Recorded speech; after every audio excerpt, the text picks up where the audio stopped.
Hello students, today I will discuss some more types of functions like as trigonometric functions, periodic functions, composite functions and exponential functions। जैसा कि हमने आपको पिछले video lecture में बहुत सारे फंक्शंस के बारे में बताया, डिस्कस किया, even function, odd functions, one functions, many one functions, onto functions, into functions. तो मेरा ये थीम है कि आपको पहले हम बेसिक, हर चीज़ के बेसिक फंडा आपको हम दें। वन फंक्शन क्या होता है, वन फंक्शन को कैसे हम लोग चेक करेंगे। वन फंक्शन का मतलब इंजेक्शन, यानी हम लोग चेक करेंगे injectivity of A given function. ये भी हम लोग देखा, अगर कोई दो पॉइंट हम लेते हैं डोमेन का, अगर वह दोनों पॉइंट इक्वल, अगर दोनों पॉइंट लेते हैं, उस पॉइंट पर फंक्शन का वैल्यू अगर इक्वल आ जाता है तो वह पॉइंट भी इक्वल होगा। Suppose x1 and x2 be the 2 points. If f of x1 is equal to f of x1, therefore x1 must equal to x2। ये जब कंडीशन होता है तो हम लोग कहते हैं वन फंक्शन है। या ऐसे भी हम कर सकते हैं कि अगर f of x1 not equal to f of x2, this imply x1 not equal to x2। तो ये अगर शो कर देते हैं तो इंजेक्टिविटी उसकी पता चलती है, ठीक है ना। इसके अलावा एक और बेसिक कंसेप्ट है जो कैलकुलस में यूज करें हम लोग, कि अगर कोई फंक्शन आइदर इंक्रीजिंग हो, स्ट्रिक्टली इंक्रीजिंग हो, आइदर डिक्रीजिंग हो, तो हम लोग आगे कैलकुलस में हम लोग मोनोटोनोसिटी के बारे में पढ़ेंगे। मोनोटोनोसिटी का मतलब होता है कि आइदर इंक्रीजिंग और डिक्रीजिंग फंक्शन। तो उसको चेक करने के लिए हम लोग उसका डेरिवेटिव निकालते हैं। यानी अगर f(x) कोई फंक्शन दिया हुआ है, गिवन है, और f'(x) अगर ग्रेटर देन इक्वल टू 0 हो या f'(x) लेस देन 0, ओके। तो अगर f'(x) greater than equal to 0 अगर आता है तो f'(x) का वैल्यू हम कैलकुलेट कर लेते हैं कोई सिंगल पॉइंट पर, और उस पर f'(x) का वैल्यू अगर ग्रेटर देन 0 मिलता है या लेस देन 0 मिलता है, यानी डेरिवेटिव ग्रेटर देन और लेस देन 0 मिलता है, ठीक है ना। तो उससे ये पता चलता है कि कोई कर्व अगर डेरिवेटिव अगर पॉजिटिव ही मिलता है तो इंक्रीजिंग, यानी इंक्रीजिंग फंक्शन हो गया, ठीक है ना। इंक्रीजिंग फंक्शन हुआ तो इंक्रीजिंग फंक्शन मतलब कि वह अगर डोमेन का पॉइंट अगर हम ले स्टार्टिंग में बहुत छोटा पॉइंट लें, यानी लोएस्ट पॉइंट लेते हैं और पॉइंट को बढ़ाते जाए और फंक्शन की ग्राफ आपका बढ़ते जाए, तो इसका मतलब कि वह कर्व जो होगा वह इंक्रीजिंग ऑर्डर में होगा। तो जब इंक्रीजिंग ऑर्डर होगा या डिक्रीजिंग ऑर्डर होगा, ओके, दोनों केस में अगर आप हॉरिजॉन्टल लाइन टेस्ट करके देखेंगे तो सिंगल पॉइंट पर काटेगी, यानी हर कर्व को वह जो लाइन होगी वह सिंगल पॉइंट पर कट करेगी। इसका मतलब ये हुआ कि वह एक पॉइंट पर कट रही है, इसका मतलब कि वह वन फंक्शन होगा। तो इसका एक और बेसिक आपको कंसेप्ट ये दिया कि कोई भी फंक्शन अगर वन हो रहा है, फंक्शन दिया हुआ है, तो उसका डेरिवेटिव आप निकाल लें। डेरिवेटिव निकालने के बाद उसका f'(x) यानी dy/dx बराबर 0 करके पॉइंट निकाल लें और उसको देखें कि वह इंक्रीजिंग है कि डिक्रीजिंग फंक्शन हो रहा है। अगर इंक्रीजिंग हो रहा है तो नेचुरली वह वन फंक्शन होगा, अगर डिक्रीजिंग होगा तब भी वह वन फंक्शन होगा। तो ये भी एक टेस्ट करने का तरीका है वन फंक्शन का, ठीक है। ऑन्टो फंक्शन के बारे में बताया हमने कि ऑन्टो फंक्शन का मतलब ये होता है कि हर डोमेन का पॉइंट्स, हर को डोमेन का जो एलिमेंट्स है वह उसका प्री इमेज डोमेन में मिलना चाहिए, ठीक है ना। तो उससे बहुत सारे क्वेश्चन बन सकते हैं आपका। अभी हमने न्यूमेरिकल प्रॉब्लम्स को नहीं ले रहे हैं, अभी हम बाद में लेंगे। अभी आपको हम बेसिक सब चीज़ के बारे में बताते चल रहे हैं कि वन फंक्शन के कैसे टेस्ट किया जाता है, ठीक है ना। यानी सब्जेक्टिविटी कैसे चेक करेंगे हम लोग। एक और फंक्शन आता है वन ऑन्टो फंक्शन, जिसको हम लोग बाइजेक्शन फंक्शन बोलते हैं। तो उसमें आप देख लें कि अगर कोई पहले वन चेक कर लें, इसके बाद ऑन्टो का जो कंडीशन है उसको लगा दें हम लोग। ऑन्टो का जो कंडीशन हमने बताया है कि ऑन्टो कैसे चेक करेंगे, ठीक है ना। यानी हर को डोमेन का एलिमेंट्स का प्री इमेज डोमेन में होना चाहिए, ठीक है ना। वो आपके डोमेन रिस्ट्रिक्टेड रहेगा। अगर कोई फंक्शन डिफाइन कर दिया सेट, जैसा कि हम लोगों ने कोई फंक्शन डिफाइन कर दिया, फंक्शन डिफाइंड ओवर R2R, मतलब डोमेन भी जो है आपका सेट ऑफ रियल नंबर्स का है, को डोमेन भी सेट ऑफ रियल नंबर्स का है, ठीक है ना। उसका हर पॉइंट्स को हम फंक्शन में रखते हैं। अगर वह फंक्शन का वैल्यू अगर फाइनाइट देता है, इसका मतलब वह पॉइंट डोमेन में है। ओके, तो ये चीज़ हम लोगों को ऐसे देखना है। कभी कभी डोमेन पर रिस्ट्रिक्शन हो जाता है, को डोमेन पर रिस्ट्रिक्ट कर देता है, ठीक है ना, कि F is defined over R plus to R, मतलब कि को डोमेन आर प्लस, मतलब रियल नंबर्स का पॉजिटिव नंबर्स लेना होगा, पॉजिटिव नंबर्स ही उसके लिए आपका डोमेन में है। और को डोमेन में कोई भी नेगेटिव पॉजिटिव सब भी आ सकता है अगर इस तरह से है तो मेरा कहने का मतलब है कि हम पहले नंबर कि आगे का जो फंक्शंस है, जैसे पीरियोडिक फंक्शंस के बारे में थोड़ा कंसेप्ट लेना है, उससे बहुत सारे प्रॉब्लम आते हैं, बहुत कंसेप्चुअल प्रॉब्लम आते हैं। इसके बाद कंपोजिट फंक्शंस के बारे में जानकारी आपको लेनी है, और ये सब जानकारी से पहले हम लोग ट्रिग्नोमेट्रिक फंक्शंस के बारे में थोड़ी सी जानकारी कंसेप्ट को डेवलप करें धीरे धीरे, कि ट्रिग्नोमेट्रिकल फंक्शंस में कैसे डोमेन और रेंज कैसे हम निकालते हैं, है ना, और उसका ग्राफिकल रिप्रेजेंटेशन करना ज़रूरी है। और उसी से हम लोग पीरियोडिसिटी पता करेंगे कि कोई भी ट्रिग्नोमेट्रिक फंक्शन, चूँकि एक्चुअली ट्रिग्नोमेट्रिक फंक्शन जितने भी होते हैं वह आपका पीरियोडिक फंक्शंस होते हैं, ठीक है ना। Algebraic function is non periodic function, वो algebraic function non periodic function होता है, और ट्रिग्नोमेट्रिक फंक्शन जब भी होता है वह पीरियोडिक फंक्शन होता है। यानी पीरियोडिक फंक्शन का मतलब ये होता है, आपको हम बताएंगे अगले क्लास में, कि पीरियोडिक फंक्शन का मतलब होता है कि कोई कर्व कितने सर्टेन इंटरवल के बाद रिपीट करता है, तो कितने इंटरवल के बाद रिपीट करता है, तो जितना इंटरवल पर फंक्शन रिपीट करता है वह इंटरवल उसका हो जाता है आपका पीरियड ऑफ द फंक्शन, यानी उसका पीरियोडिसिटी पता चलता है। तो ये चीज़ जानने से पहले हम लोग पहले sine, cos, tan, cot, cosec, sec, इस सब का हम लोग ग्राफिकल एक रिप्रेजेंटेशन बेसिक तौर पर हम लोग उसको देखें और उसका डोमेन और रेंज देख लें। इसके बाद उस पर सारी बातें होंगी और हम लोग उस पर कुछ ग्राफ्स का क्वेश्चंस उस पर देखेंगे। ऐसे भी हम लोग लॉग का, जो अभी हम लोग देखा पिछले वीडियो लेक्चर में कि लॉग एक्स का ग्राफ निकाला, लेकिन अभी उससे काम नहीं चलेगा, क्योंकि लॉग एक्स का ग्राफ निकालने के लॉग ऑफ माइनस एक्स का निकालना है, मॉड ऑफ लॉग एक्स का है, लॉग ऑफ मॉड एक्स का है, लॉग ऑफ फ्रैक्शनल पार्ट्स का है, उसका डोमेन, उसका रेंज, सारी चीज़ का निकालना, ठीक है ना। 1 बाई लॉग एक्स का डोमेन रेंज, है ना, ये सारे चीज़ पर हम लोग डिस्कस करेंगे और उस पर और भी हम लोग देखेंगे। फिर थोड़ा सा हम लोग प्रॉब्लम ले लेंगे डोमेन और रेंज अलग से निकालने के लिए, कैसे डोमेन और रेंज हर फंक्शंस का, वो अलजेब्राइक हो या ट्रिग्नोमेट्रिकल फंक्शन से रिलेटेड हो, जो भी हो उसका डोमेन रेंज हम निकालेंगे, या फ्रैक्शनल पार्ट से रिलेटेड क्वेश्चंस हो, या इंटीजर फंक्शन से हो, है ना, जो हम लोग पढ़ते हैं ग्रेटेस्ट इंटीजर फंक्शंस, उसके बारे में अगर कोई हो तो उसका डोमेन और रेंज कैसे निकालते हैं, उस पर कंसेप्चुअल क्वेश्चन बनते हैं।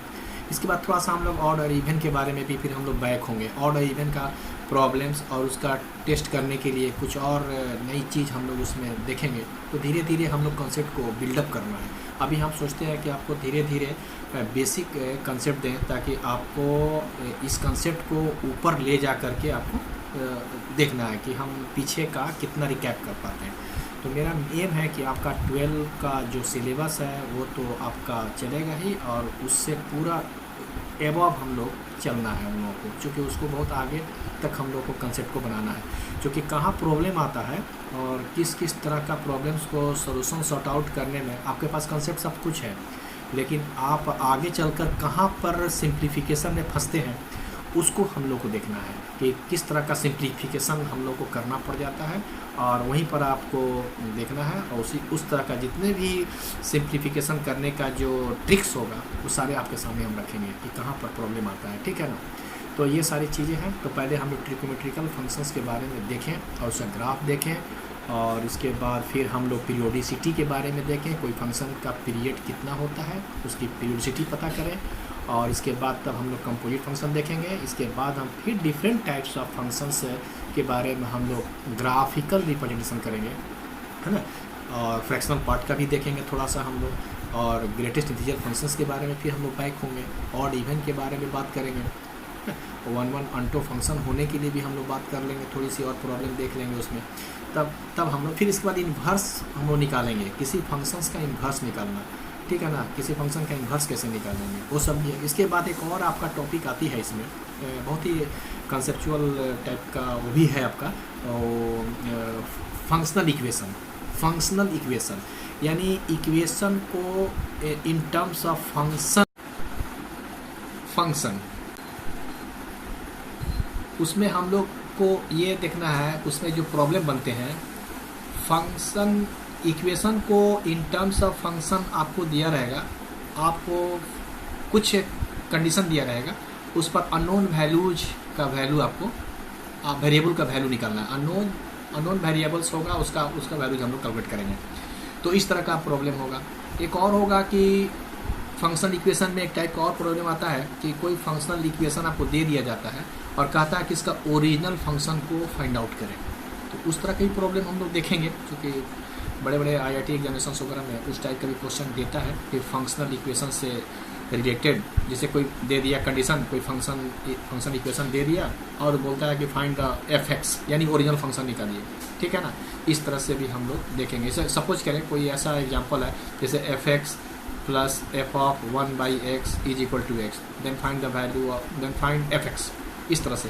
तो उसको हम लोग एडजस्ट करके कैसे निकालते हैं ट्रिक से कि fx कैसे आ जाए, यानी ओरिजिनल फंक्शन कैसे हम लोग फाइंड आउट कर लें, है ना। तो उस टाइप का भी प्रॉब्लम हो सकता है, ठीक है ना।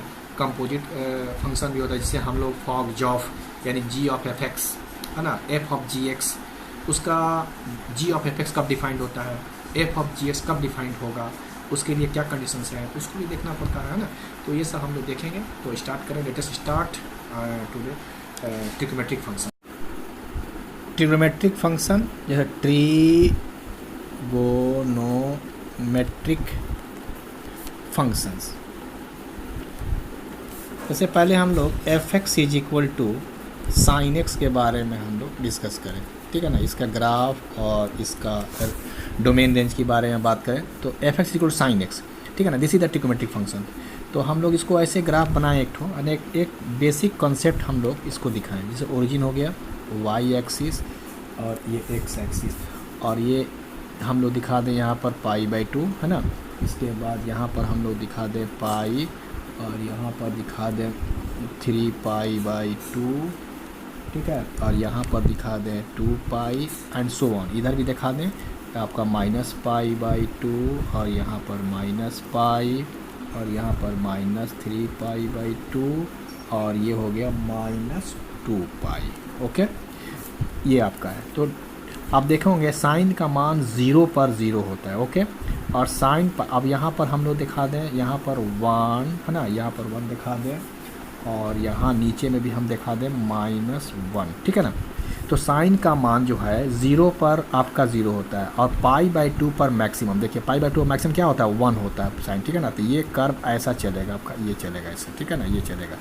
और इसके बाद फिर यहाँ से डाउनवर्ड हो जाएगा और ये पाई पर आकर के 0 हो जाएगा। फिर ये नीचे जाएगा, माइनस होगा, -1 हो जाएगा 3π/2 पर आपका ये ग्राफ फिर आपका ऐसे आएगा, और ये जो है -1 यहाँ पर -1, और फिर 2π पर जा कर के आपका ये ऐसे आएगा, ठीक है ना। ये आपका -1 हो जाएगा, और ये हो जाएगा 1 हो जाएगा, ये आपका हो जाएगा 1 वैल्यू, और ये हो जाएगा -1। तो इसका कोऑर्डिनेट अगर चाहे लिखना तो इसको लिख सकते हैं π/2, 1, और यहाँ हो जाएगा आपका 3π/2, -1, और यहाँ पर ये 0 हो जाएगा। फिर ये ग्राफ फिर उठे आगे ऊपर जाएगा ना, 1 पर जाएगा। फिर तो इसका मतलब देखिए एक साइकिल इसका पूरा होता है, यहाँ से ये पूरा एक कंप्लीट आपका ये एक साइकिल, यानी कंप्लीट साइकिल ये हुआ साइन का, ठीक है ना। यानी 0 से 2π तक जा कर के ये कंप्लीट साइकिल पूरा करता है, यानी 1 कंप्लीट साइकिल आपका 0 से 2π। यानी कहने का मतलब पहला नंबर इसका डोमेन देख लीजिए, डोमेन ऑफ fx, यानी fx means sine x. Sine x का जो डोमेन होगा वह आपका ऑल रियल नंबर, यानी ये ऑल रियल नंबर r हो जाएगा, ठीक है ना। ये r domain of fx sine x is r। इसके बाद इसका रेंज जो वैल्यू होगा, range of fx is equal to ये -1 से 1 क्लोज इंटरवल, मतलब -1 से ज़्यादा नहीं जाएगा, -1 और 1, है ना। ये 1 और -1 के बीच में इसका वैल्यू हमेशा आएगा। कोई भी अगर एंगल यहाँ दीजिएगा x का तो उसका वैल्यू कैलकुलेट करिएगा तो -1 और 1, यानी -1 भी हो सकता है, 1 भी आ सकता है, और -1 और 1 के बीच में ही इसका वैल्यू आएगा, यानी मैक्सिमम इसका वैल्यू 1 और मिनिमम आपका -1 पर ही जाएगा। अच्छा, इसके बाद ये आपका पीरियोडिक है, यानी this is the periodic function. ये पीरियोडिक फंक्शन है, यानी साइन एक्स, और इसका पीरियड है, period of sine x, period of sine x is equal to 2 pi, ये 2 पाई होता है। इस पीरियड का मतलब होता है कि सर्टेन इंटरवल के बाद वह ग्राफ जो है वह रिपीट कर जाता है। यानी देखिए यहाँ से स्टार्टिंग किया, ये पूरा एक कंप्लीट आपका ये हुआ है ना, ये आधा पोर्शन और ये आधा हाफ पोर्शन और हाफ पोर्शन, फुल पोर्शन हुआ, पूरा एक कंप्लीट साइकिल हुआ। तो यहाँ से यहाँ तक एक बार ये रिपीट करता है 2 पाई पर आकर के। इसलिए sine x is the periodic function whose period is 2 pi and range is -1 से 1 और डोमेन इसका ऑल रियल नंबर्स होगा। ठीक है ना। दूसरी बात कॉस एक्स के बारे में देख लें। सेकंड नंबर आपका है F x is equal to cos x. ठीक है ना, कॉस एक्स का। तो कॉस एक्स भी आपका डोमेन ऑफ एफ एक्स है ना, डोमेन ऑफ एफ एक्स। इसका भी जो कॉस एक्स का होता है वह आपका क्या होता है, रियल नंबर सेट होता है, रियल नंबर्स का सेट होता है। ठीक है ना। एंड रेंज जो होगा, and range of F x है ना, इसका भी वैल्यू जो होगा -1 और 1 के बीच में रहेगा, यानी -1 मिनिमम वैल्यू और मैक्सिमम वैल्यू 1 होगा। ठीक है ना। और इसका डोमेन जो होगा रियल नंबर्स का सेट होगा। ये भी पीरियोडिक फंक्शन है। पीरियड इसका जो होगा, पीरियड ऑफ एफ एक्स, इसका भी आपका 2 पाई, इसका भी आपका 2 पाई हो जाएगा। अच्छा, यहाँ पर एक बार थोड़ा सा और हम लोग देख लें। इस साइनस का जो ग्राफ हम लोग किया जाता है, ये तो हम लोग इधर का पोर्शन लिया था, यानी पॉजिटिव वैल्यू एंगल जो लिया था पॉजिटिव वे में लिया था इसका। फिर देखिए साइन ऑफ, अब जैसे एक चीज़ और जान लीजिए, इसमें F x is equal to ये साइन एक्स है। ठीक है ना। अगर इसमें अगर हम एफ ऑफ -x कर दें, यानी वेरिएबल का निगेटिव बना दें, तो ये sine of -x is equal to -sin x होता है। यानी यह आपका ऑड फंक्शन, ये याद रखेंगे, this is the odd function. Sine x कैसा आपका है, इसको भी ध्यान देंगे। साइन एक्स आपका ऑड फंक्शन है। ठीक है ना, क्योंकि वेरिएबल में निगेटिव साइन ऑपरेट कर देने से वह फंक्शन जो ओरिजिनल फंक्शन है वो पूरे निगेटिव साइन से आपका चेंज कर गया। तो that means this is the thing but minus of F x. ठीक है ना। तो ये आपका ऑड फंक्शन हो गया। ठीक है, sign x is the odd function.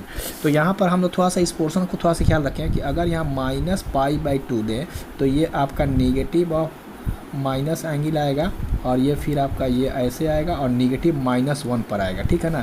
फिर ये आपका ये π/3 π/2 पर -3π/2 पर आपका वैल्यू जो होगा फिर ऊपर आएगा और ये और फिर -2 पाई पर जा करके ऐसे आएगा। तो दिस इज द, ये आपका मान लेते हैं थोड़ा सा यहाँ पर रखिए इसको, है ना। ये और ये जो है ना ये मिलना चाहिए। ठीक है ना। ये ठीक है ना। और ये भी आपका नीचे से ये आपका लाइन जो है ये y बराबर -1 y बराबर 1 ये भी। ठीक है ना। तो इसका जो पॉइंट हो जाएगा, क्या हो जाएगा, ये वैल्यू पर -π/2 यहाँ पर अगर है तो इसका हो जाएगा -π/2, -1 और इसका हो जाएगा -3π/2, 1। ऑर्डिनेट वैल्यू इसका 1 हो जाएगा, ये ऑर्डिनेट वैल्यू है। और ये एक्स एक्सिस का ये पॉइंट है। ठीक है ना। ये एक्सिस पॉइंट -3/2 और ये y वैल्यू यानी ऑर्डिनेट वैल्यू, ये भी ऑर्डिनेट वैल्यू। ठीक है ना। और ये 1 पर ही जा करके ये डाउनवर्ड होगा, फिर डाउनवर्ड हो जाएगा, डिक्रीजिंग हो जाएगा, यहाँ से इंक्रीजिंग करेगा, फिर ये डाउनवर्ड होगा। तो ये मतलब, तो आप देख लिया जैसे साइन ऑफ -π/2 तो हो जाएगा -sin π/2, चूँकि ये ऑड फंक्शन है तो -sin π/2 मतलब -1 हो जाएगा इसका वैल्यू। तो -1 देखिए यहाँ पर आ गया। उसी तरह से इसका भी सबका निकाल सकते हैं, है ना। तो ये सारी चीज़ें कॉसेस का आपका देखा, ये कॉसेस के बारे में। इसका ग्राफ हम लोग स्केच कर लें, इसका भी इसी तरह से निकालें जैसे ये आपका है।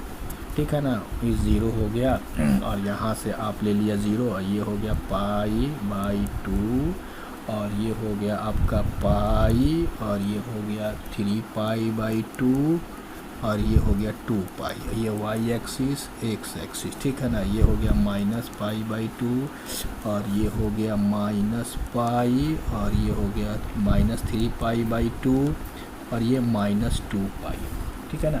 ये आपका, तो इसका क्या होता है कि आप जान रहे हैं कि cos 0 डिग्री बराबर क्या होता है, 1 होता है और cos 90 जो होता है वह आपका 0 हो जाता है। उसी तरह से आगे बढ़ते जाता है।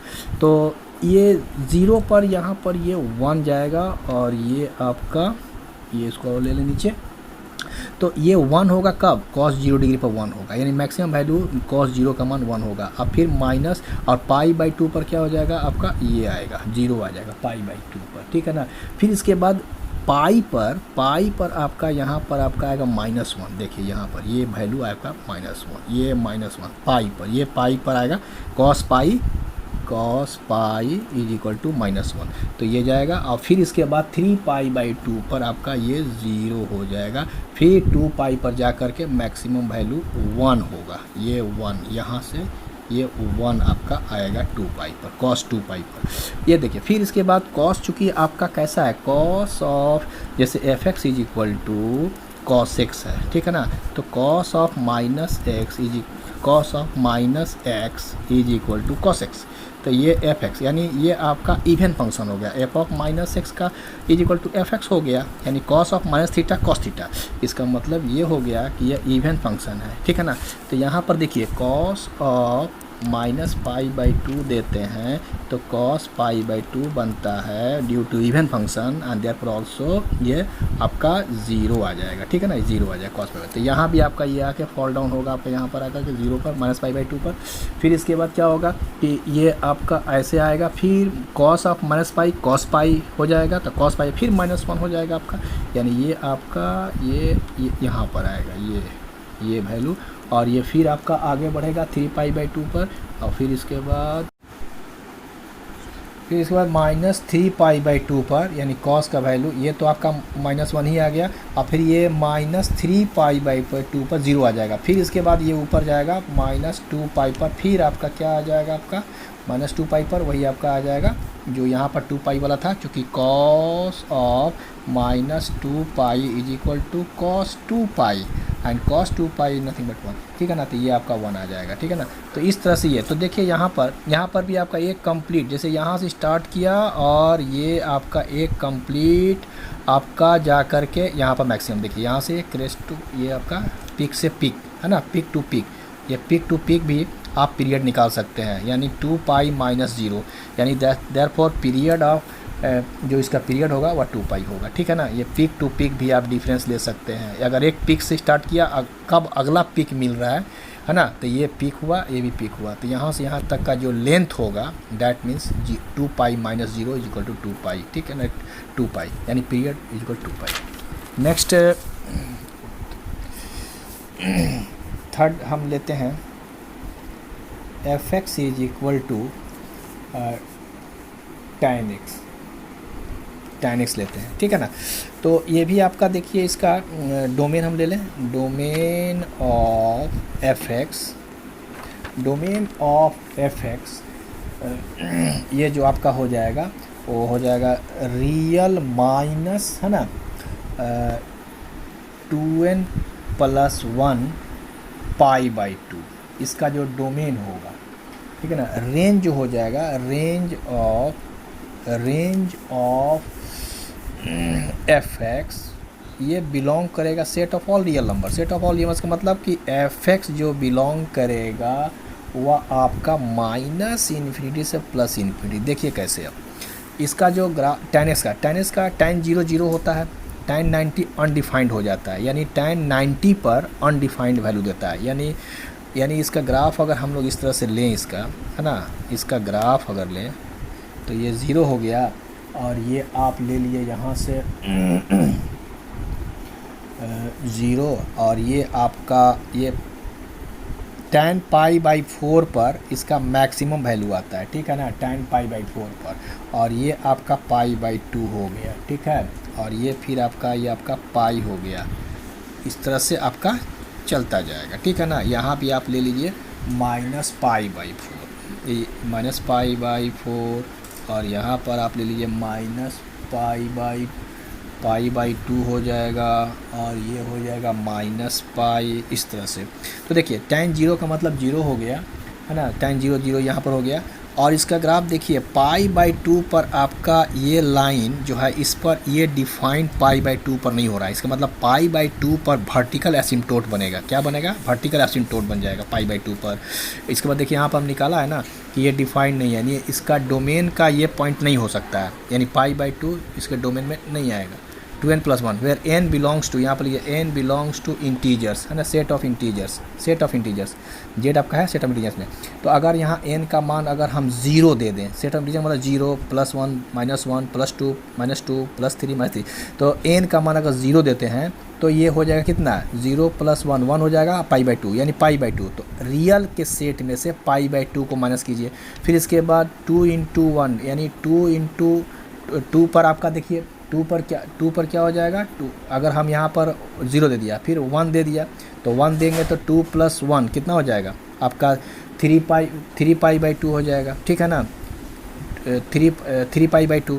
और इसके बाद देखिए आप देते जाइए वैल्यू, आपका किस किस पर वैल्यू डिफाइंड नहीं होगा, तो एक π/2 पर हो जाएगा। अगर यहाँ पर अगर 1 देते हैं तो 2 और 1 3 हो जाएगा, 3π/2 पर डिफाइंड नहीं होगा, है ना, ये सारे चीज़ पॉइंट पर नहीं डिफाइंड होगा। और पाई पर tan पाई पर क्या आ जाएगा आपका, tan पाई पर 0 आ जाएगा वैल्यू उसका, और 0 पर भी 0 आ जाएगा, ठीक है ना। तो इस तरह से हम π/4 पर इसका मैक्सिमम वैल्यू मिलेगा, यानी मैक्सिमम वैल्यू माने 1 आएगा, यानी मैक्सिमम वैल्यू tan π/4 45 डिग्री 1 होता है। लेकिन देखिए होता क्या है इसमें कि ये वैल्यू आपका ऐसे आएगा, जैसे हम लोग π/2 यहाँ x बराबर ये हो गया π/2, दिस इज द वर्टिकल एसिम्पटोट्स। तो ये आपका इस तरह से आएगा, इसका कर्व देखिए इस तरह से आएगा, ऊपर से आएगा ऐसे और ऐसे आएगा, और इसके बाद ये यहाँ पर 1 है मान लिया जाए, तो यहाँ से ये 1 से मुड़ करके आपका फिर ऐसे आ जाएगा, यहीं से आपका डिक्रीजिंग होना शुरू, ये ऐसे फिर आएगा, ऐसे आएगा और ऐसे मुड़ेगा, और ये फिर -π/2 पर ये वर्टिकल एसिम्पटोट आपका, यानी -π/2 पर ये आपका फिर डिफाइन नहीं होगा, यानी इसको ये कर्व जो है ना इस वर्टिकल एसिम्पटोट को टच करेगा ∞, मतलब इस पॉइंट पर π/2 पर इसके डोमेन में नहीं है, इसलिए डिफाइन नहीं है, इसका मतलब ये कर्व जो है बिल्कुल इसको टच नहीं करेगी, ∞ पर जाकर टच करेगी। फिर यहाँ भी -π/2 पर, यानी x = आपका -π/2, this is the vertical asymptote, this is vertical asymptotes, and this is also यहाँ पर इसे 3π/2, ठीक है ना, 3π/2। तो आप देखिए यहाँ पर 3π/2 वर्टिकल एसिम्पटोट बनेगा, ठीक है ना, आपको इसे पता चल जाएगा n का मान 0 1 2 3 जिस पर और आएगा जैसे π/2 3π/2, फिर अगला देखिए है ना उस पर आ जाएगा, उस पर वर्टिकल एसिम्पटोट बनेगा, और पाई पर है ना इस सब पर आपका 0 बनेगा, 0 पर 0 वैल्यू आएगा tan का। तो ये देखिए इसका कर्व देखिए यहाँ से ऐसे आएगा, इसका भी ऐसे ही आएगा, ऐसे आ करके पाई पर 0 है ना, फिर इसके बाद ये ऐसे यहीं से मुड़ जाएगा ऐसे, ठीक है ना। इस तरह से आपका ये कर्व जो है, फिर इसके बाद देखिए यहाँ पर ये भी आपका यहाँ पर आपका वर्टिकल एसिम्पटोट बनेगा, x बराबर -3π/2, ठीक है ना। तो ये कर्व आपका फिर आपका यहीं से आएगा, ऊपर से ऐसे आएगा, फिर -π पर आपका क्या हो जाएगा, फिर 0 आ जाएगा, फिर यहीं से फिर ये ऐसे आपको डिक्रीजिंग ऑर्डर में जाते जाते या वर्टिकल ये मतलब इसको टच नहीं करेगा, -∞ पर चला जाएगा ये, this is the vertical asymptote, this is the vertical asymptote, ये सारा। तो ये जो आपका जो देख रहे हैं tan का जो ग्राफ इस तरह से आपका ये बनेगा, इसका डोमेन जो होगा वह 3π/2 3π/2 5π/2 ये सारे को पर डिफाइंड नहीं है, इसलिए इसको हमने माइनस कर दिया रियल नंबर्स के सेट में, चूँकि सब रियल नंबर ही है ना, radian with also real number, ये रियल नंबर ही है। और इसका रेंज देख रहे हैं ना, ये +∞ से लेकर के -∞, +∞ से लेकर के -∞ की तरफ जा रहा है, तो रेंज वैल्यू -∞ से +∞ मतलब रियल नंबर पूरा हो जाएगा, ठीक है। नेक्स्ट हम लोग लें f(x) = cosec x का बारे में, इसके बारे में डिसाइड करें cosec x। तो cosec x का इसका डोमेन हम लोग पता कर लें, domain of f(x) = set of all real numbers से हम लोग इसको माइनस करते हैं वैसे नंबर्स को n pi where n belongs to set of integers. जैसे कि हम लोग n का मान 0 डाल दें तो 0 डिग्री पर cosec का जो वैल्यू है 0 पर डिफाइन हो जाता है, फिर इसके बाद पाई पर भी आपका 1 डालेंगे तो पाई हो जाएगा, फिर 2 पाई हो जाएगा, 3 रहेगा 3 पाई। तो ये सारे नंबर्स पर ये डिफाइंड नहीं होता है cosec, ठीक है ना, अनडिफाइंड हो जाता है, उसका डोमेन में ये पॉइंट है ही नहीं, यानी 0 नहीं है, 2 पाई नहीं है, 3 पाई नहीं है, ये सारा नंबर इसमें नहीं है, तो इसको हम लोग माइनस कर देंगे। तो जो बाकी जो रेस्ट जो बचेगा रियल नंबर सेट में उस पर वो फंक्शन डिफाइंड होगा, तो this is the domain of f(x), ठीक है ना। और इसके बाद देखिए इसका रेंज देख लीजिए, रेंज ऑफ f(x) = वह जो हो जाएगा रियल के सेट में से हम लोग क्या करेंगे, -1 और 1 को ये कर लें -1 और 1 ओपन इंटरवल, मैंने -1 और 1 का जो भी बीच में वैल्यू है उसको हम लोग रियल नंबर सेट में से इसको निकाल देंगे, तो डैट मीन्स द रेंज बनेगा, उसका रेंज होगा, ठीक है ना। उसके निकालते हुए ये पॉइंट को निकाल देंगे रियल नंबर सेट में, तो उसका रेंज बन जाएगा। ओके, तो इसके बारे में अच्छा, इसका हम लोग यहाँ पर tan x के बारे में जो डिस्कस किया था, tan x के बारे में, tan x is also period, ये पीरियड है आपका। देखिए एक बार रिपीट किया यहाँ से, तो दूसरा रिपीटेशन आपका पाई पर जाके हो रहा है, यानी tan x, period of tan x, period, और यहाँ पर थोड़ा सा एक बार और आ जाए, पीरियड ऑफ tan x, इसके बारे में थोड़ा सा नहीं बताया अभी। tan x, period of tan x is equal to pi. Pi कैसे हो गया, देखिए एक कर्व आपका ये हुआ आपका, एक दूसरा रिपीटेशन कब हो रहा है, दूसरा रिपीटेशन आपका पाई पर हो रहा है, तो देखिए पाई -0, यहाँ से भी आप कीजिएगा 0 माइनस पाई, 0 माइनस पाई, तब भी आपका पाई आ जाएगा, यानी यहाँ तक लेंथ ऑफ इंटरवल पता कर लेंगे, लेंथ जो है यहाँ से वो आपको पता चल जाएगा कि कितना इसका लेंथ आ रहा है, तो पाई आएगा, यहाँ से भी कीजिएगा तो पाई आएगा, यानी ये कर्व 2 है, यहाँ पर 0 आ गया, तो ये इस तरह का फिर सेम कर्व रिपीटेशन आपका हो रहा है आफ्टर पाई, तो इसका मतलब कि tan x का पीरियड पाई हो गया, ठीक है ना। और ये cos x के बारे में हम लोग देख लिया, तो cos x का कहाँ पर डोमेन किस पॉइंट पर डिफाइंड नहीं है, तो 0 पर नहीं डिफाइंड होगा, चूँकि अनडिफाइंड आ जाएगा, चूँकि साइन 0 0 होता है, और उसी का रेसिप्रोकल क्या करते हैं, साइन x जो होता है, जिसे है ना cos x जो होता है, sorry cos x is equal to 1/sin x, ठीक है ना। तो अगर हम इसका 0 रख दें, ये 0 रख दें, x का मान 0 साइन का, तो साइन 0 0 होता है, तो 1/0, तो ये अनडिफाइंड हो गया, तो यानी cos x 0 पर डिफाइंड नहीं, cos x 0 पर डिफाइंड नहीं होगा। फिर इसके बाद साइन पाई ऑल्सो 0, तो 1/0 अनडिफाइंड, यानी पाई पर भी डिफाइंड नहीं होगा ये, तो इस तरह से इसको हटाना पड़ता है, यानी डोमेन में का जो सेट है ना उसमें से ये सबको हटा देंगे तो फंक्शन डिफाइंड हो जाएगा, ठीक है ना। अरेंज जो वैल्यू मिलेगा ऑटोमेटिक आपका ये भी हट जाएगा, ये आपका वैल्यू जो हम लोग लिया था -1 और 1 के बीच में जो भी वैल्यू लिया था ना उसको निकाल देंगे तो आपका मिल जाएगा, ये ओपन इंटरवल आपका है, ठीक है। तो इसके बाद इसका ग्राफ देखिए किस तरह से ग्राफ बनता है इसका cosec x का। इसका ग्राफ को हम लोग थोड़ा देख लें, इसका ग्राफ में जैसे कि हम लोग बनाए थोड़ा, इसका ग्राफ भी हम लोग देखें कैसा इसका ग्राफ बनता है। जैसे ये 0 हो गया, ठीक है ना। इसके बाद जैसे साइन का ग्राफ बनाया था ना उसी तरह से हम लोग अभी फ़िलहाल बना सकते हैं साइन के ग्राफ की तरह। तो साइन का ग्राफ को हम लोग अगर देख लें अगर, तो इसी पर हम लोग बना सकते हैं, साइन से ग्राफ बनाया ना तो इसी पर हम लोग इसको देख लें, इसको अलग से बनाने की जरूरत भी नहीं पड़ेगी।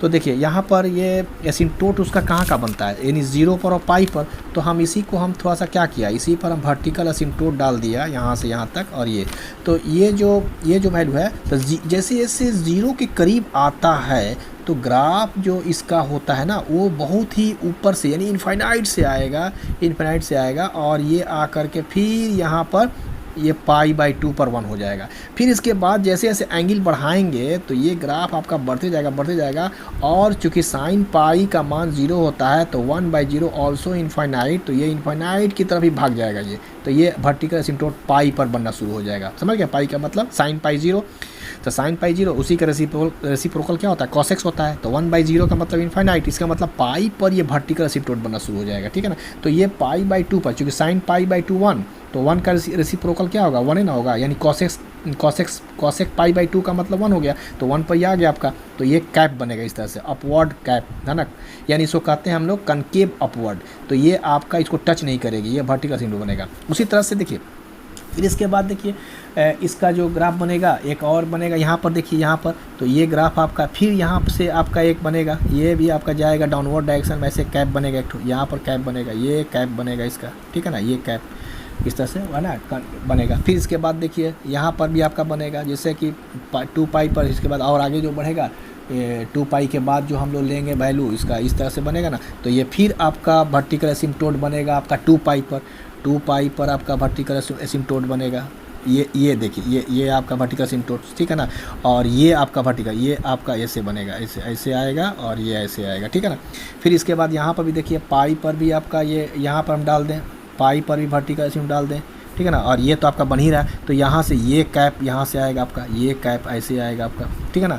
तो इस तरह से एक बेसिक हम आपको दे रहे हैं कि कहाँ कहाँ इसका कैप बनेगा, यानी ऊपर से जैसे जैसे ज़ीरो की तरफ ये जाएगा, जीरो से जस्ट थोड़ा सा लीजिएगा तो ये कर्व इनफाइनाइट से आना शुरू हो जाएगा नीचे की तरफ π/2 पर, फिर यहाँ पर आकर फिर π/2 से जैसे ही एंगल बढ़ाएंगे तो ये फिर इंक्रीजिंग ऑर्डर में जाना शुरू हो जाएगा और ये पाई पर जाते जाते ये इनफाइनाइट पर चला जाएगा, यानी है ना। उसी तरह से सेम केस है इसमें भी, यहाँ पर भी वैसी ही चीज़ है, ठीक है ना। यहाँ भी जहाँ जहाँ आपका देख रहे हैं ना ये क्या कनकेव अपवर्ड है, कनकेव डाउनवर्ड, फिर यहाँ पर भी आपका ये बनेगा -2π पर ही वर्टिकल एसिम्प्टोट बनेगा और ये भी आपका यहाँ से यहाँ ये पूरा ये आपका जाएगा ऐसे। हाँ, यहाँ पर हम लोग देख लें कि कॉसेक जो है ये आपका पीरियोडिक है, ये पीरियोडिक है आपका। पीरियड कितना है इसका पीरियोडिक, और इसका पीरियड हो जाएगा पीरियोडिक फंक्शन ऑल्सो, ठीक है ना। और ये पीरियड आपका हो जाएगा, पीरियड इज इक्वल टू आपका हो जाएगा 2π। देखिए 2π कैसे हो रहा है, एक देखिए यहाँ से ये एक जो कर्व कंप्लीट, ये जो कंप्लीट आपका है ये आधा हो गया, ठीक है ना, हाफ मतलब कर्व कहेंगे इसको, तो कहाँ पर पाई पर है। फिर इसके बाद नेक्स्ट जो उसको ये रिपीट जो कर रहा है, ये रिपीट आपका जाकर के देखिए ये 2π पर रिपीट कर रहा है, ठीक है ना। ये 2π पर जाकर के ये आपका यहाँ से ये कैप आपका ये ऐसे होगा, ठीक है ना। ये 2π यानी ये यहाँ पर क्या बनेगा 5π/2 पर बनेगा, 5π/2 पर आवेगा। और ये आपका यहाँ से ये वर्टिकल एसिम्प्टोट फिर बनेगा आपका यहाँ पर 5, यहाँ पर 3π/2, इसके बाद 5π/2, इसके बाद यहाँ पर जो अब नंबर आएगा आपका तो ये 2π पर देखिए यहाँ से यहाँ तक एक हाफ, इसके बाद देखिए फिर यहाँ पर भी एक बन गया, तो ये कर्व रिपीट कर रहा है, यहाँ से भी रिपीट कर रहा है, तो यहाँ से रिपीट कर रहा है, कहाँ पर रिपीट कर गया 2π पर आकर के रिपीट किया यहाँ पर 2π पर, तो ये यहाँ से पूरा यहाँ तक आपका लेंथ क्या हो जाएगा 2π हो जाएगा। मैंने एक कर्व यहाँ पर यहाँ तक रिपीट किया, फिर नेक्स्ट जो रिपीटिशन जो हुआ ये तो ओरिजिनल है, इसी का ओरिजिनल का रिपीटिशन यहाँ हो रहा है फिर, तो ये 2π पर जाकर के या कंप्लीट आपका एक कंप्लीट साइकिल हो रहा है इसका कॉसेक्स का, तो इसका भी 2π हो गया आपका, ठीक है। तो इस तरह से आपका कॉसेक भी आपका पीरियोडिक फंक्शन हो गया, 2π हो गया, डोमेन समझ में आ गया, रेंज समझ में आ गया, और इसका जो ग्राफ है इसके बारे में थोड़ा सा और हम लोग देखेंगे। पहले आप बेसिक इसको देख लें, इसके बाद कैसे इसका आगे ये कर्व ऐसे बनता है फिर डाउनवर्ड चला आता है, इसको हम लोग देखेंगे, ठीक है ना। उसको बाद में भी देखेंगे, अभी हम लोग पहले इसको देख लें हर एक कर्व को। नेक्स्ट आपका है 5 number, fx is equal to cot x का देख लेते हैं, कॉटेक्स के graph. fx is equal to cot x का हम लोग ग्राफ देख लें थोड़ा सा। इसका पहले हम लोग डोमेन के लिख लें, डोमेन ऑफ fx जो इसका होता है कॉटेक्स का, वह होता है रियल नंबर्स के सेट में से अगर हम n π, ठीक है ना, where n belongs to set of integers, वो माइनस कर दें n π का मतलब हो गया कि अगर जीरो रखते हैं तो 0 हो जाएगा, 1 रखते हैं तो 1π हो जाएगा, 2π 3π, है ना। ये सारा चीज़ इसका क्या बनेगा वर्टिकल एसिम्प्टोट्स बनेगा, यानी फंक्शन इस पर डिफाइन नहीं हो पा रहा है, तो इसको हम लोग इसको माइनस कर दिया, तो जो सेट ऑफ रियल नंबर बना उस पर फंक्शन डिफाइंड होगा।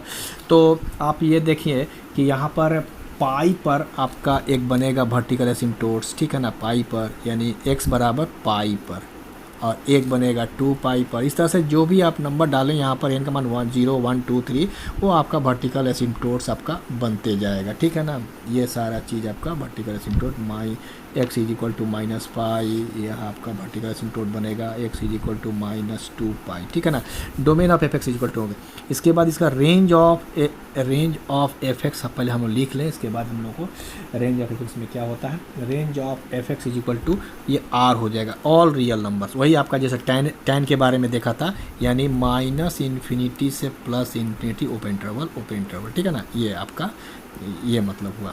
तो यहाँ पर देखिए इसका जो ग्राफ आवेगा, देखिए ये 0 से आएगा, जो कि tan 0 आपका आता है 0, तो इसी का रेसिप्रोकल जो होता है cot x is equal to 1/tan x, ठीक है ना। तो इसी का रेसिप्रोकल 1/0 यानी अनडिफाइंड हो जाएगा, ठीक है। 0 पर आपका क्या हो जाएगा, 0 पर अगर हम रखा यानी cot 0 degree equal to 1/tan 0, और tan 0 0 होता है, 1/0 इज इक्वल टू इन्फाइनाइट, तो ये 0 पर अनडिफाइंड हो जाएगा। इसका मतलब हुआ कि अब π/2 पर क्या हो जाएगा, यानी cot π/2 मीन्स 1/tan π/2, तो tan π/2 क्या होता है, tan π/2 आपका tan π/2 tan पाई बाई 2 और cot पाई बाई 2। तो tan पाई बाई 2 तो आपका हो गया इन्फाइनाइट, ठीक है ना, इन्फाइनाइट होता है तो 1 बाई इन्फाइनाइट, यानी दिस टेंस टू 0, यानी cot पाई बाई 2 0 हो जाएगा, ठीक है ना। तो 0 पर आ जाएगा, पाई बाई 2 पर ये 0 आ जाएगा, 3 पाई बाई 2 0 आ जाएगा, है ना, ये माइनस पाई बाई 2 पर 0 आ जाएगा वैल्यू। तो ये ऊपर से आएगा, पहले ऐसे आएगा और ऐसे आ करके ऐसे आएगा और फिर इसके बाद ये ऐसे मुड़ करके, और ये चूँकि वर्टिकल एसिम्प्टोट बन रहा है तो इसको टच नहीं करना है, इसका मतलब ये ऐसे डाउनवर्ड डायरेक्शन में चला जाएगा, ठीक है ना। इसके बाद ऐसे यहाँ भी है आपका, ये ऐसे आएगा और ये माइनस पाई बाई 2 पर फिर आपका 0 आ जाएगा, फिर इसके बाद ये यहाँ से ऐसे मुड़ेगा, ठीक है ना, इस तरह से आपका मिल जाएगा। यहाँ पर भी वैसे ही बात है, आपका ऊपर से आएगा, चूँकि पाई पर tan पाई क्या होता है, tan पाई आपका 0 होगा तो 0 का उल्टा क्या होगा, इन्फाइनाइट होगा, 1/0 तो इन्फाइनाइट हो जाएगा। तो इन्फाइनाइट मतलब ऊपर से वैल्यू आएगा इन्फाइनाइट से, फिर इसके बाद ये pi by minus pi by 2 पर फिर 0 आ जाएगा, है ना, cot माइनस पाई बाई 2 आपका, फिर आपका 0 आ जाएगा। फिर ये आपका ये लाइन जो ओरिजिन है एक है ना, वाई एक्सिस, ये आपका वर्टिकल सिंबल बनेगा। इसी तरह से आपका ये इस तरह से इसका उलट के आपका कवर करेगा, माने उल्टा इसका बनेगा। tan में ऐसे बनता है और इसका इस तरह से बनता है, ठीक है ना, ये आप। तो इस तरह से यहाँ आप देख रहे हैं कि इसका डोमेन में कौन कौन से पॉइंट्स है। एक पॉइंट पाई छोड़ पाई नहीं है, 2 पाई नहीं है, क्योंकि इस पर फंक्शन डिफाइन नहीं हो पा रहा है, पाई पर डिफाइन नहीं हो पा रहा है, 0 पर डिफाइन नहीं हो रहा है। और भी आगे हम लोग जैसे जैसे n का मान देंगे यहाँ पर, यानी 0 है ना, पाई, 2 पाई, 3 पाई, 4 पाई, 5 पाई, ये सारे डोमेन में इसके पॉइंट नहीं है, इसलिए हम लोग ये फंक्शन डिफाइन तभी हो सकता है जब इसको हम लोग इसको मतलब कि माइनस कर दें, और बाकी जो रियल नंबर जो बचेंगे, set of real number domain का, वो सब पॉइंट पर वो फंक्शन डिफाइंड होगा, ठीक है ना। तो ये इस तरह से, और ये भी पीरियोडिक फंक्शन है, periodic function, and therefore period is क्या, वाउ मच पाई, इसका भी पाई हो जाएगा, जैसे tan है पाई, भी cot भी पाई बनेगा आपका। क्योंकि देखिए कैसे ये पाई पर जा कर के एक बार देखिए, ये आपका पाई पर, फिर दूसरा, फिर इसके बाद देखिए यहाँ पर आके रिपीट कर रहा है, यानी एक पाई पर यहाँ से 0 से पाई, ठीक है ना, यहाँ भी देखिए यहाँ 0 पर, तो यहाँ से क्या करेंगे, रिपीटेशन कहाँ से हो रहा है आपका, यानी पाई ही इसका लेंथ होगा इसका पूरा, ठीक है ना। पाई से पाई आप देखिए, इसका भी पाई हो जाएगा, जैसे tan के केस में आप देखा था, tan के केस में आप देखा था ना, tan के केस में, tan का केस में देखिए यहाँ पर tan इसका ये पीरियड पाई होता है, ठीक है ना। इस तरह से इसका भी पीरियड आपका ये आपका हो जाएगा, पाई हो जाएगा, ठीक है ना, पाई होगा। जैसे यहाँ से देखिए ये देखिए ये पाई आ गया, फिर दूसरा देखिए ये फिर 2 पाई, यानी पाई से 2 पाई में से पाई करना, पाई में से 0 करना पाई, तो यानी पाई ही आपका लेंथ इसका फंडामेंटल पीरियड, हम लोग बाद में बात करेंगे फंडामेंटल पीरियड के बारे में। तो पाई से रिपीट करता है, उसके बाद तो अगला रिपीट तो करता ही रहता है, लेकिन इसका स्टार्टिंग जो फंडामेंटल पीरियड है, लीस्ट वैल्यू उसका जो है वह पाई ही है, ठीक है ना, पाई। बाद में बात करते हैं इसको फंडामेंटल पीरियड के बारे में। इसके बाद नेक्स्ट हम लोग 6 नंबर ले लें, y बराबर यानी sec x, यानी y equal to sec x।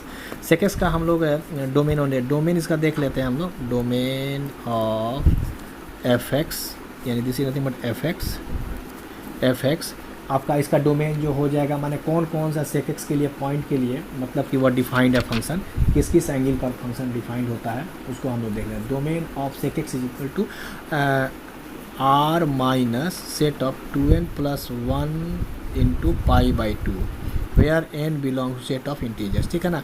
यानी पाई बाई 2 पर, है ना, पाई बाई 2 पर आपका 0 पर तो इसका वैल्यू मिल जाएगा, cos 0 डिग्री 1 होता है और sec 0 डिग्री भी 1 हो जाएगा, तो उसका फाइनाइट वैल्यू मिल जाएगा। लेकिन ये पाई बाई 2 पर एसिम्प्टोट बनेगा, पाई बाई 2 पर ये डिफाइन नहीं हो पाएगा, ठीक है ना। इसके बाद 3 पाई बाई 2 पर नहीं होगा, इसका 5 पाई बाई 2 पर नहीं होगा, ठीक है ना, ये सारे पॉइंट पर डिफाइन नहीं होगा, यानी एसिम्प्टोट बनेगा। इसलिए ये 2n प्लस 1 पाई बाई 2 पर डिफाइन नहीं है, इसलिए इसको हमने रियल नंबर्स के सेट में इसको माइनस कर दिया, तो फंक्शन आपका डिफाइंड हो जाएगा। रेंज इसका क्या हो जाएगा, रेंज ऑफ f(x)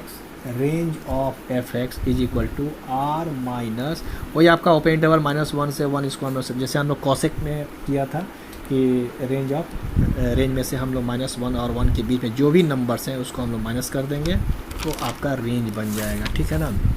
तो ये सारी चीज़ें आपका है। इसका ग्राफ देखिए, जैसे हम लोग कॉसेक का ग्राफ जो हम लोग ड्रॉ किया था, तो देखिए यहाँ पर क्या होता है, -पाई बाई 2 पर आपका वर्टिकल एसिम्प्टोट बनेगा, ठीक है ना, ये और ये अब माइनस पाई बाई 2 पर और पाई बाई 2 पर, ठीक है ना, और इसके बाद 3 पाई बाई 2 पर, 3 पाई बाई 2 पर, इसके बाद 5 पाई बाई 2 पर, ये माइनस 3 पाई बाई 2 पर माइनस पाई। तो देखिए यहाँ पर क्या होता है कि जैसे आप याद कीजिए cos 0 डिग्री 1 होता है, ठीक है ना, 1 होता है, और sec 0 डिग्री भी 1 हो जाएगा। लेकिन अगर हम पाई बाई 2 डाल दें sec पाई बाई 2, वो अनडिफाइंड हो जाएगा, चूँकि cos 90 होता है 0।